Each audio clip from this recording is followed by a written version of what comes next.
আসলে আমাদের দাবি একটাই, আমরা প্রথমত চাই যে এই পিলখানা হত্যাকাণ্ডের সুষ্ঠু বিচার হোক এবং যে ৫৭ জন শহীদ সেনা কর্মকর্তা শহীদ হয়েছেন, সাথে আরও বেসামরিক সহ টোটাল ৭৪ জন যেই শহীদ হয়েছেন তাদের আমরা হত্যার বিচার চাই।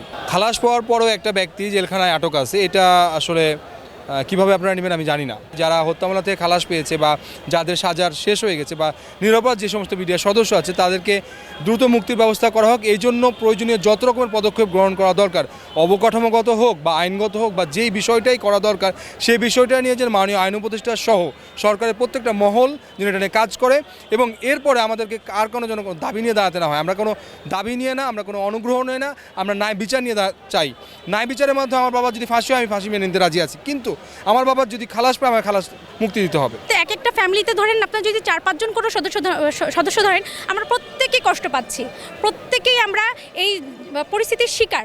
আমরা এটা তো একটা হচ্ছে অমানবিক কাজ, এটা তো মানবাধিকার বিরোধী কাজ। একটা মানুষ ১৬ বছর ধরে, যারা খালাসপ্রাপ্ত ১৬ বছর ধরে তারা জেলখানায় আছে, তাদের জামিন শুনানি হচ্ছে না, তাদের যে বিস্ফোরক মামলা আছে সেটার কোনো রায় বা সেটার জন্য নিষ্পত্তির জন্য কোনো কাজ হচ্ছে না। তো এটা তো মানবাধিকার বিরোধী কাজ।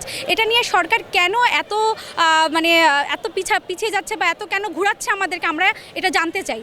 এটা আমাদের দাবি, আমাদের দ্রুত জামিন দেখ এবং আমাদের মামলাটা দ্রুত নিষ্পত্তি করে দেখ।